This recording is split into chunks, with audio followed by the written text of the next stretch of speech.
चलिए जी, next chapter है आपका facial nerve and it's disorder. सबसे पहले हम बात करते हैं, इसमें आपने यहाँ से कुछ नहीं करना। आगे हम चलते हैं, आपका यहाँ से आपका स्टार्ट है। ये आपने डायग्राम में देख लेनी है एक दफ़ा।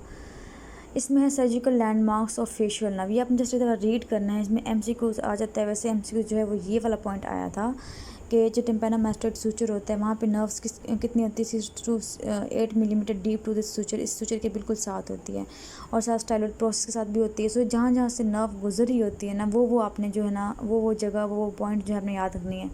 ये होती है पेडियाट्रिक सर्जरी के लिए होती हैं और ये होती है मिडल ईयर सर्जरी के लिए, कि हमने ये लैंडमार्क्स देखते हुए हमने ये ख्याल रखना है कि फेशियल नर्व को हम डैमेज ना कर दें। सो आपने इसको एक दफ़ा लास्ट में जो है रीड कर लेना है। उसके बाद ये डायग्राम दफ़ा देख लेनी है आपने। और उसके बाद जी हम बात करते हैं फर्दर। हाँ जी, यहाँ से आपका मेन टॉपिक स्टार्ट होता है कि काजेस ऑफ फेशियल पैरालिसिस क्या क्या होती हैं। सेंट्रल होती हैं और पेरिफेरल होती हैं। अब यहाँ पर टेबल दिया हुआ है काजेस ऑफ फेशियल पैरालिसिस का। आपने लास्ट में एक दफ़ा इसको ना अच्छे से रीड करना है। अच्छा, अब ये है कि फेशियल पैरालिसिस की जो है ना यहाँ पे 3 टाइप्स दी। एक है ए में दिया हुआ है इडियोपैथिक। आपको सबसे पहले इडियोपैथिक है। फिर सेकंड उसने दिया हुआ है जो कि इसकी कॉज बनती है वो होती है सेकंड ये बी इन्फेक्शंस। और थर्ड दिया हुआ है ट्रॉमा। ठीक है, ये 3 कैटेगरी हमने कर ली। अब सबसे पहले कैटेगरी कौन सी है? पहले कैटेगरी है हमारी इडियोपैथिक वाली। सो इडियोपैथिक में क्या होता है?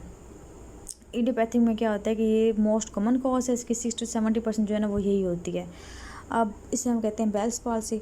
इसके अंदर 2 कैटेगरी है, एक है बेल्स पाल्सी, एक होती है मेलकर्सन सिंड्रोम। दोनों ही इंपॉर्टेंट है। Bell's palsy is very very important. Bell's palsy जो है उसमें कौन कौन से फैक्टर जो है वो ट्रिगर करवा सकते हैं इसको। तो लिखा हुआ है कि वायरल इन्फेक्शन हो सकता है, वेस्कुलर इस्कीमिया हो सकता है, हेरिडिटी हो सकता है, ऑटोइम्यून डिसऑर्डर के साथ भी ये हो सकता है। क्लिनिकल फीचर्स वही होते हैं कि सडन होती है और पेशेंट जो है ना unable close to her eyes, उसकी आँखें बंद नहीं होती, उसका जो मुँह इस साइड पर वो टेढ़ा हो जाता है। और इसके अलावा जिसकी आइज़ हैं, आई बॉल है, वो टर्न अप एंड आउट हो जाती है। इसे हम कहते हैं बेल्स फिनोमिनन। ठीक है, बिल्कुल जैसे ये भार्गी हुई है, इसे हम कहते हैं बेल्स फिनोमिनन कहती होती हैं। इसके अलावा जो है टीयर्स फ्लो कर सकते हैं उस पेशेंट की नर्व पैरालिसिस होने की वजह से। और बाजू का जो है ना उसको नॉइस भी इंटॉलरेट होता है। ठीक है, क्योंकि उसे डैम्पन, क्योंकि सेवंथ नर्व सप्लाई कर देती है स्टेपिडियस को, सो वो डैम्पन नहीं करवा पा रही होती श्योर के टाइम। ये अपने डायग्नोसिस हम करते होते हैं इसको एक्सक्लूड करते हुए कि बाकी सारे कॉजेज नहीं है, तो फिर हम कहते हैं कि इसको है ना इडियोपैथिक है। एक्सरे करवा लेते होते हैं, ब्लड टेस्ट करवा लेते होते हैं। ट्रीटमेंट क्या इसकी? रीशर करवाते हैं पेशेंट को, कहते हैं कोई बात नहीं, ठीक हो जाएगा, एनाल्जेसिक्स देंगे इसको।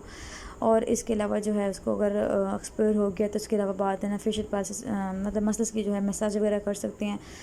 स्पोर्ट्स साइकोलॉजिकल सपोर्ट दे सकते हैं। स्टीरॉइड्स में हमने याद रखना है कि पेनिसिलिन देना होता है इसके अंदर। ठीक है, ये आपने इसके याद रखने 1 मिलीग्राम पर kg के हिसाब से हम इसे देंगे। और इसके अलावा बाकी ड्रग्स इसके अंदर दे सकते हैं, वैसे डायरेक्टर हो गया, विटामिन वगैरह, मैसल इनहिबिटर्स, एंटीहिस्टामिन वगैरह भी दे सकते हैं। नेक्स्ट हम बात करते हैं जी सर्जिकल ट्रीटमेंट हो सकती है। सर्जिकल क्या होती है कि इसको नर्व डिकम्प्रेशन करवानी होती है जो कि रिलीव करती है सिम्टम्स को और काफ़ी अच्छी प्रोग्नोसिस की है, खुद ब खुद जो है ना 95% में ठीक हो जाती है।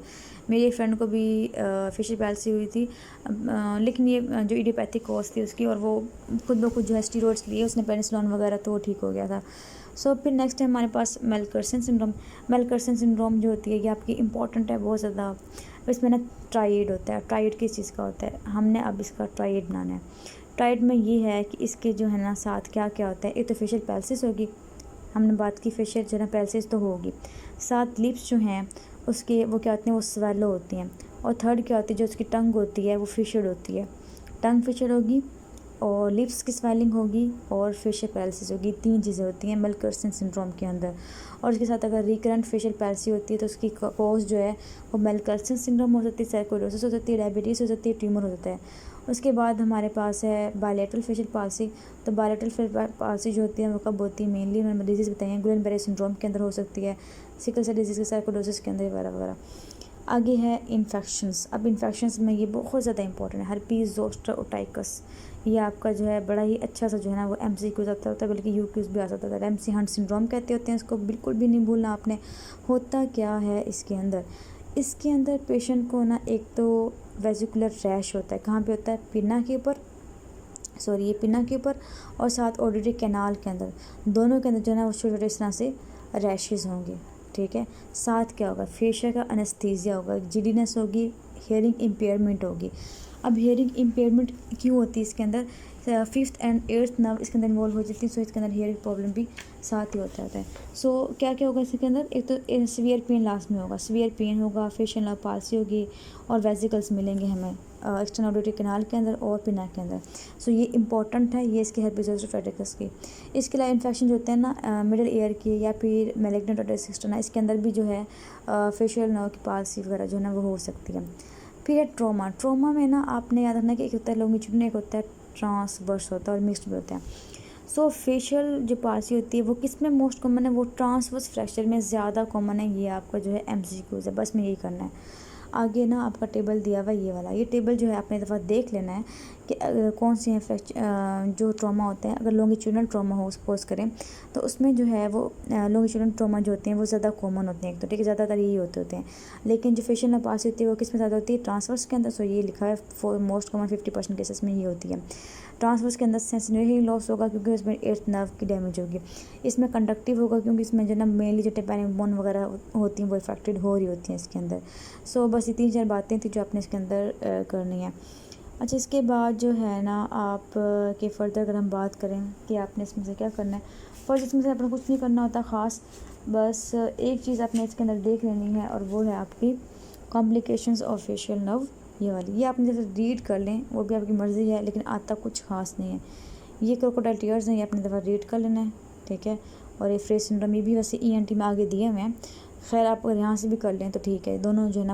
बाद आपकी लिखी हुई है लास्ट में surgery of the facial nerve. अच्छा, फेशियल नर्व की सर्जरी की बात करें तो कोई भी अगर नर्व इन्वॉल्व हो जाए तो आप इसमें ये पॉइंट लिख सकते हैं कि हम इसकी डिकम्प्रेशन करवा सकते हैं, एंड टू एंड एनास्टोमोसिस करवा सकते हैं, नर्व ग्राफ्ट करवा सकते हैं, ठीक है। और हाइपोग्लोसिस फेशियल एनास्टोमोसिस यहाँ इसके लिए मेन है, ये करवा सकते हैं, प्लास्टिक प्रोसीजर करवा सकते हैं। ये एक जनरल सा प्रोसीजर है, ये आपने जस्ट एक दफ़ा नाम करने हैं, बाकी और कुछ भी इस चैप्टर से नहीं करना।